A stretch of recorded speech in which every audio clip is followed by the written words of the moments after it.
Hello, my lovelies, and welcome back to Bedtime Stories with Celosia Crane. We are going to pick back up the Just So stories by Rudyard Kipling for our next 5 episodes, and we are going to finish the book. This week, we are going to be picking up with The Sing-Song of Old Man Kangaroo.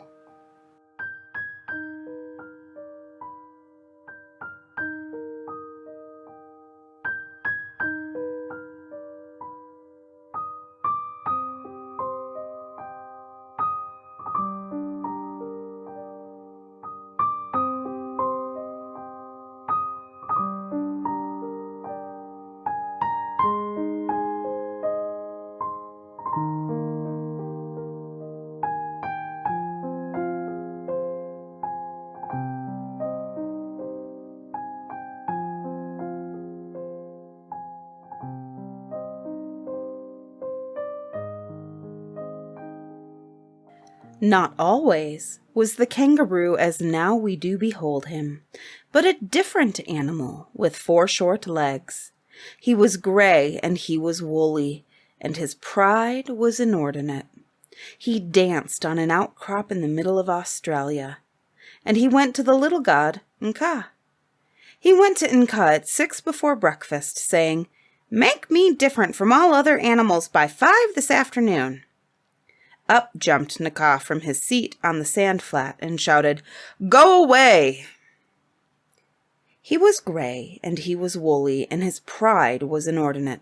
He danced on a rock ledge in the middle of Australia, and he went to the middle god, Nkwing. He went to Nkwing at 8 after breakfast, saying, "Make me different from all other animals.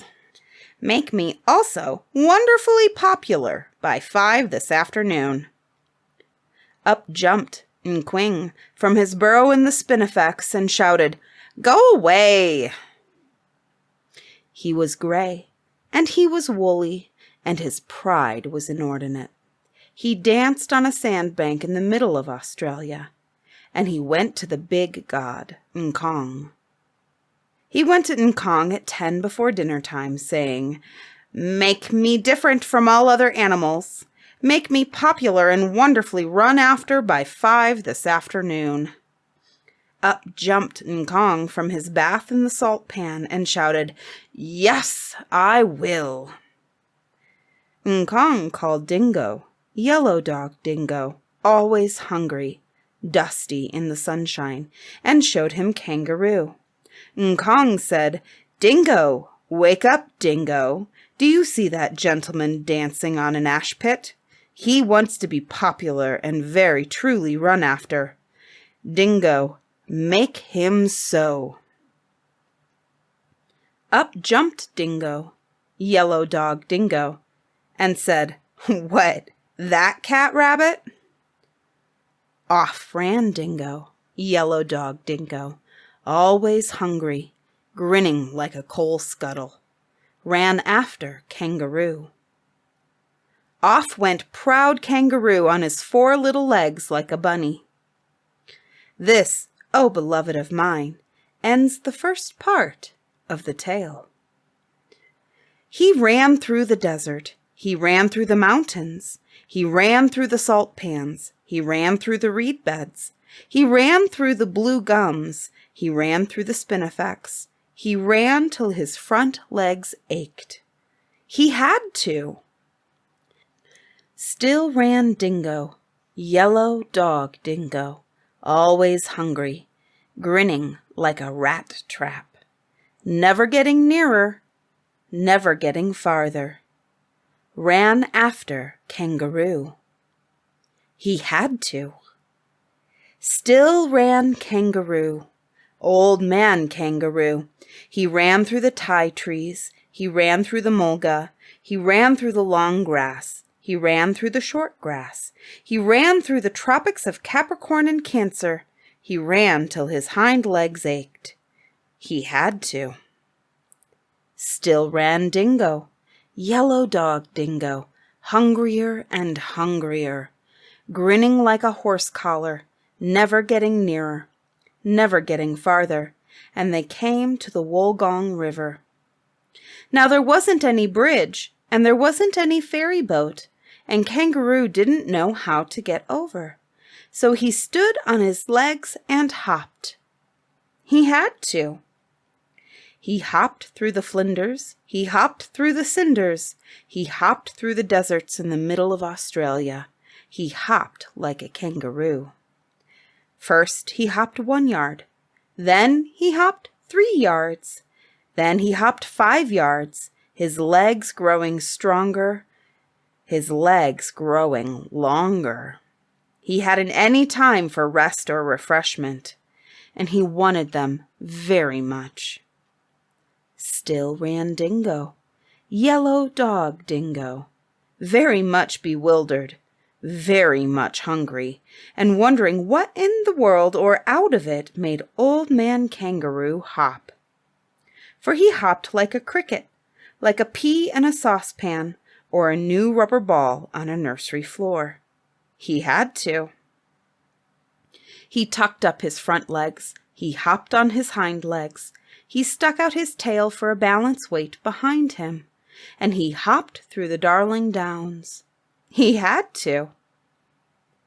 Still ran Dingo, tired dog Dingo, hungrier and hungrier, very much bewildered, and wondering when in the world or out of it would Old Man Kangaroo stop.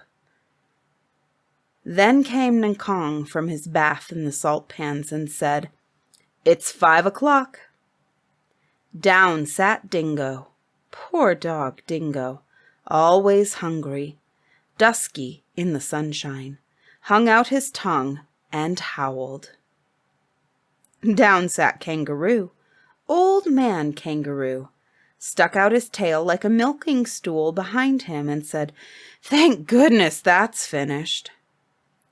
Then said Nkong, who is always a gentleman, "Why aren't you grateful to Yellow Dog Dingo? Why don't you thank him for all he has done for you?"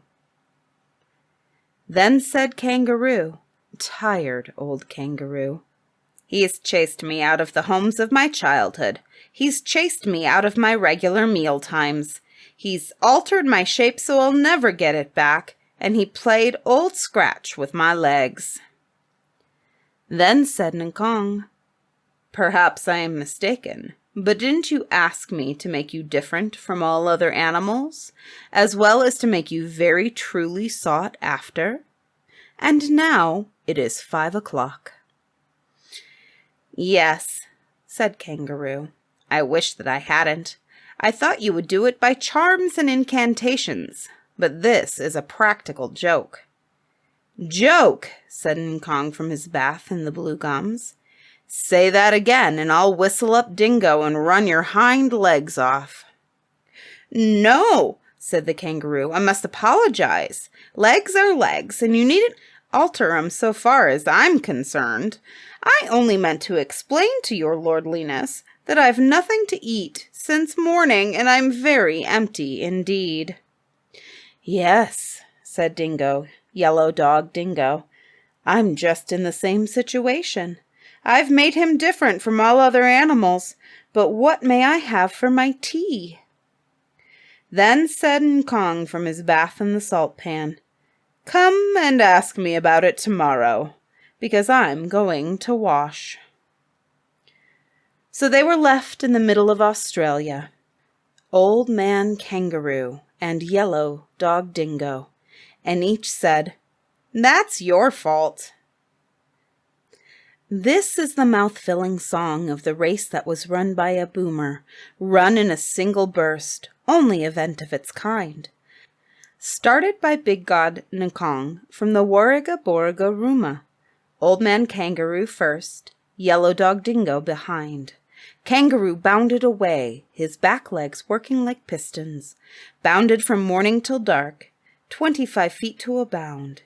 Yellow Dog Dingo lay like a cloud in the distance, much too busy to bark. My, but they covered the ground.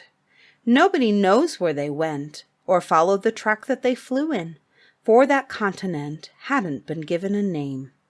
They ran 30 degrees from Torres Straits to the Leeuwin, Look at an atlas, please." And they ran back as they came. Supposing you could trot from Adelaide to the Pacific for an afternoon's run, half what these gentlemen did, you would feel rather hot, but your legs would develop terrific. Yes, my importunate son, you'd be a marvelous kid. And that is the end of the sing-song of Old Man Kangaroo.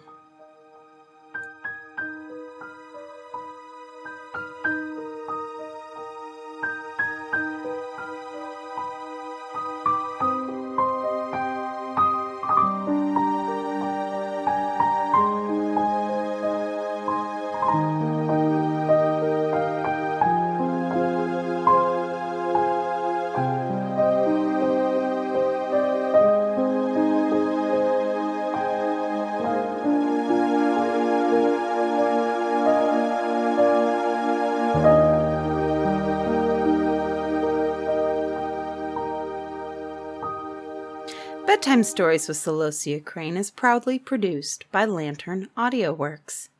To get early access to all of our shows and podcasts, visit our Patreon page, patreon.com/Lantern Audio Works.